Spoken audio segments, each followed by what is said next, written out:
For the past 5 years, scientists in Buenos Aires and from Harvard University have been monitoring a case stirring great excitement among researchers focused on HIV/AIDS. A 30-year-old Argentine woman's own immune system may have cured her of HIV without the use of drugs.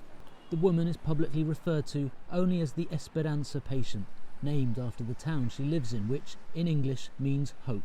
The Esperanza patient belongs to the very special group among people living with HIV that are elite controllers. They comprise about 1% or 0.5% of all people living with HIV.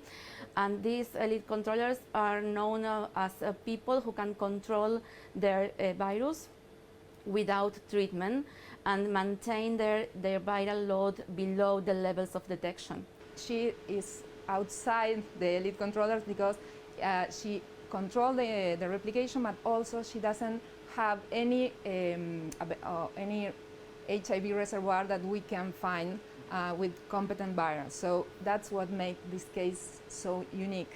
Diagnosed back in 2013, today the woman has no detectable virus in her body. The Esperanza patient has kept strict anonymity. Campaigners continue to combat stigma attached to the disease. I think this is the most difficult problem for us because the quality of life of people with living with HIV today is very good about medicines, about treatment.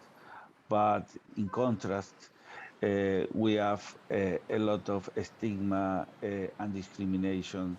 The Esperanza patient is only the second documented case of its kind in the world.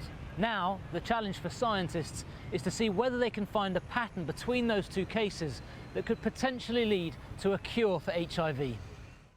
The only other reported case is known as the San Francisco patient from 2020.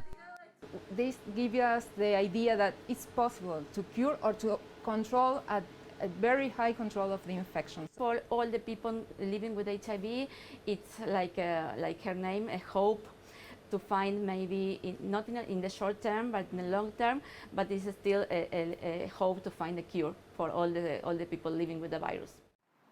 The Esperanza patient is now pregnant with her second child. The first was born healthy and free of HIV. Researchers will continue to monitor the case as they seek clues and answers in the fight against the virus.